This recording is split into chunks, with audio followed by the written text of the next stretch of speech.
Tanànakatsiteny moa no nanatanterahana ny fampirantiana indro fa androna kokoa tamin'ny fandraisana andraikitra eo amin'ny fiahinany maha olona manoloana ny loza voajanahary ireo sehatra tsy miankina araka ny nambarany teo anivon'ny BNGRC profonjany tao anatin'ny roa taona izay nahatratra $400 ny fanampiana arabola avy amin'izy ireo.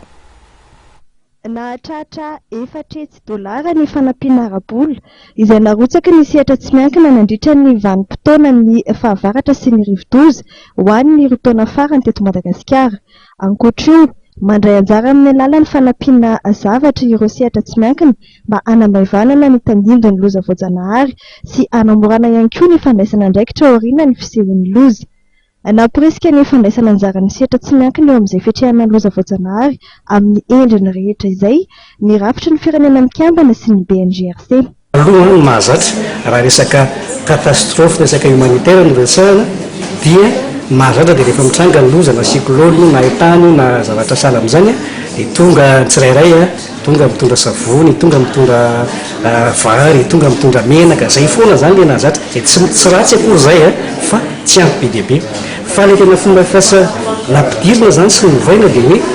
iny efa any amin'ny farany iny mitondra zavatra iny fa alohan'izay rehetrarehetra zay misy ataontsika hoe ressource be dia be no sehatra tsy miankinareo zay azo trandrahana ary tena hoavana be ohatra na resaka teknôlôjia na resaka momba ny logistika na resaka momba ny expertise be dia be zany ny zavatra zay voalohany aloha ahafahan'ireo maneno any mety ho fiantraikan'ireny loza ireny ary koa ahafahan'zareo mampitombo ny ataontsika hoe capacité de réponse amin'ny acteur humanitaire zany. Ny Fondation Telma izay voafidy ho meilleur acteur humanitaire 2013 no isolo tena ny sehatra tsy miankina avy aty Afrika Atsimo sy Atsinanana izay misy any Madagasikara mandritra ny fivoriana tampony maha olona ho tanterahana any Turquie amin'ny taona 2014. Fata manentana aloha zany ireo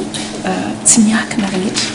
eo amin'ny fomba fijery eo amin'ny fomba fiatrehana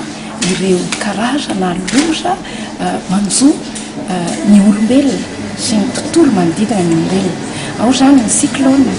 ao zany ireny ataontsika hoe valala, ao ny mety valalaretina, ao ny mety fifandonana eo amin'ny samy maha olona izay manana fiantraikany eo amin'ny fiainan'ilay olona.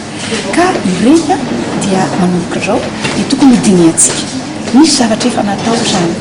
amin'ny fanomanana ny sommet mondial humanitaire ny 2014 dia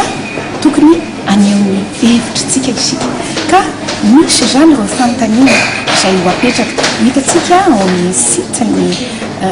Telma zany, ao amin'ny site ny MOVA, hitatsika ihany koa ao amin'ny site ny Nations Unies izay fanontaniana izay mila valina. Ny fahina maha olona dia mifototra indrindra amin'ny fahina eo amin'ny filana fototra maha olona araka ny fanamarian'ny sekretera mpanatanteraka ny BNGRC. Tonga ny loza dia tsy maintsy reny zany no rezofototra reny no very izay no ezahana averina ka le humanitaire zany raha ny fahazahoana azy dia zay hoe fiahinan'ny maha olona izay dia tsy hianona fotsiny ary voalaza teo hoe amin'le fitondrana famonjena fa tokony homanina ihany koa zany lay olona homanina atao hoe ny analefahana lay vokadratsin'le loza any amin'le olona zany hoe misy lafiny anakoa azo naovana zay na lay loza mihitsy no ahafahantsika alefahana dia ohatra zany hoe amin'ny fanamboarana trano manara-penitra manaraka norme fanomtrahana teterana fametrahana zavatra atao hoe mahatady an'ilay loza na ampiakarina ny fahafahan'ny olona miatrika ny loza zany hoe renforcement capacité ny augmentation vulnérabilité ny population izay zany ny tena ilaina le atao humanitaire zany amin'ny lafiny loza. Anamarika ny andro maneran-tany natokana amin'ny fahina maha olona amin'ny 7 volana aogositra avy izao i Madagasikara. Isy ny hetsika mifandraika amin'izany ho tanterahana ao amin'ny birao ny BNGRC Antanimora ary ho tanterahana eo ambany fahiny ny Prime Ministre Kolo Roger sady Ministra Fahasalamam-bahoaka izany.